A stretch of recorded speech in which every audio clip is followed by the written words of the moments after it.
விஜயநகரம் செழிப்பும் சந்தோஷமும் நிறைந்த பேரரசு. அங்கு மக்கள் மகிழ்ச்சியாக வாழ்ந்தார்கள். பெரிய சந்தைகள், அழகான கோவில்கள், வீரமான படைகள். அதற்கெல்லாம் மத்தியில் அரண்மனைக்கு அருகே ஒரு பெரிய பழமையான கிணறு இருந்தது. அந்த கிணறு சாதாரண கிணறு இல்லை. பல வருடங்களாக அரண்மனைக்கும் அருகிலிருந்த மக்களுக்கும் குடிநீர் கொடுத்த முக்கியமான கிணறு. காலை வந்தாலே பெண்கள் வாடியுடன் வருவார்கள். குழந்தைகள் அருகில் விளையாடுவார்கள். வியாபாரிகள் தண்ணீர் எடுத்துச் செல்வார்கள். அந்த கிணறு விஜயநகர மக்களின் வாழ்க்கையின் ஒரு பகுதி போல இருந்தது. ஆனால் ஒரு மழைக்கால இரவு பெரிய புயல் அடித்தது. காற்று பலமாக வீசியது. மரக்கிளைகள் முறிந்தன. மண் சரிந்தது. அடுத்த நாள் காலை கிணற்றின் அருகே வந்த மக்கள் அதிர்ச்சியில் நின்றார்கள். தண்ணீர் கருப்பாக இருந்தது. மேலே இலைகள் மிதந்தன. உள்ளே குப்பைகள் விழுந்திருந்தன. துர்நாற்றம் பரவியது. ஒரு பெண் உடனே மூக்கை மூடிக்கொண்டாள். ஐயோ, இந்த தண்ணீரை எப்படி பயன்படுத்துறது என்றாள். மற்றொருவர் சொன்னார், இத சுத்தம் செய்யணும், இல்லன்னா ஊருக்கு தண்ணீர் பிரச்சனை வரும். செய்தி உடனே அரண்மனைக்கு சென்றது. அரசர் கிருஷ்ணதேவராயர் மிகவும் கவலையடைந்தார். அந்த கிணறு நம்ம ஊருக்கு முக்கியம், உடனே சுத்தம் செய்ய சொல்லுங்க என்றார். அமைச்சர்கள் வேலையாட்களை அழைத்து வந்தார்கள். பல வலிமையான ஆண்கள் வந்தார்கள். அவர்கள் கிணற்றை பார்த்ததும் முகம் சுளித்தார்கள். அடடா, வாசனை தாங்க முடியல. ஒருவன் உள்ளே இறங்க முயன்றான். ஆனால் சில நொடிகளில் வெளியே வந்துவிட்டான். கீழே முழுக்க சேறு அரசே.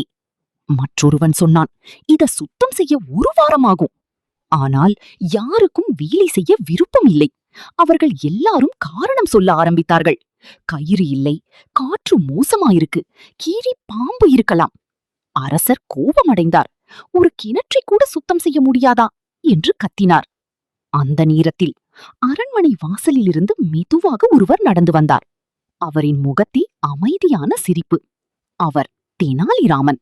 அரசி, ஏன் இவ்வளவு கோபம் என்று கேட்டார். அரசர் கிணற்றை காட்டினார். இத சுத்தம் செய்ய யாராலும் முடியல. நீ ஏதாவது செய்ய முடியுமா? தெனாலி கிணற்றை அமைதியாக பார்த்தார். சில நிமிடங்கள் எதுவும் பேசவில்லை. பிறகு மெதுவாக சிரித்தார். அரசே, நாளைக்குள் இந்த கிணறு பளபளப்பா மாறிடும். அமைச்சர்கள் சிரித்தார்கள். இவன் என்ன மந்திரவாதியா? நேற்று வரைக்கும் யாராலும் முடியல, இவனால் முடியுமா என்று கிசுகிசுத்தார்கள். ஆனால் தெனாலி ஒன்றும் பேசவில்லை. அன்று மாலை அவர் நகரத்தின் நடுவே சென்றார். அங்கு ஒரு பெரிய தவில் அடிக்கச் சொன்னார். அரசரின் முக்கிய அறிவிப்பு என்று காவலர்கள் கத்தினார்கள். மக்கள் அனைவரும் சுற்றி வந்தார்கள். தெனாலி உரக்கச் சொன்னார், அரண்மனை தங்க மோதிரம் அந்த பழைய கிணற்றுக்குள் விழுந்துவிட்டது. மக்கள் அதிர்ச்சியடைந்தார்கள். தங்க மோதிரமா? அது ரொம்ப விலை உயர்ந்தது இருக்கும். தெனாலி தொடர்ந்தார், யார் அந்த மோதிரத்தை எடுத்துக் கொடுக்கிறார்களோ அவர்களுக்கு பெரிய பரிசு. இதை கேட்டதும் மக்களின் கண்கள் பிரகாசித்தன.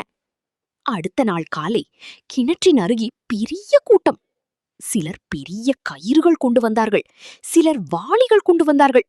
சிலர் நீரை எடுக்க பெரிய பாத்திரங்களும் கொண்டு வந்தார்கள். மோதிரம் எனக்கு தான் கிடைக்கும் என்று ஒருவன் சொன்னான்.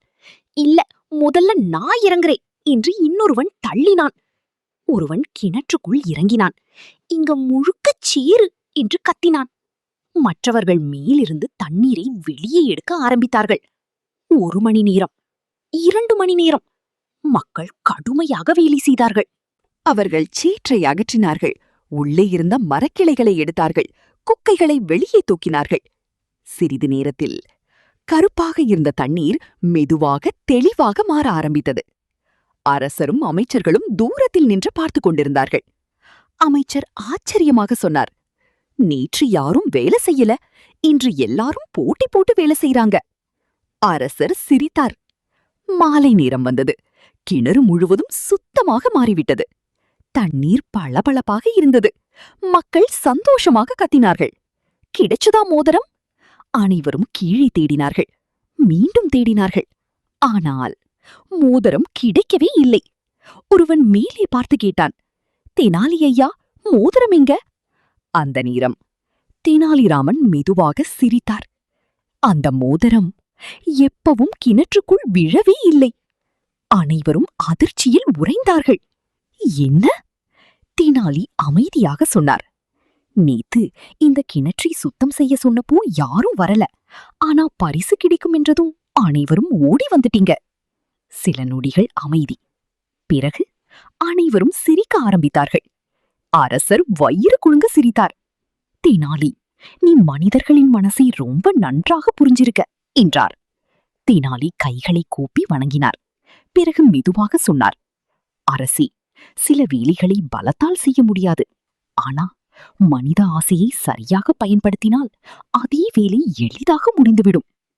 அந்த நாளிலிருந்து விஜயநகர மக்கள் ஒரு விஷயத்தை புரிந்து கொண்டார்கள். ஆனாம் அறிவு இருந்தால் கஷ்டமான வேலை கூட சுலபமாக மாறும்.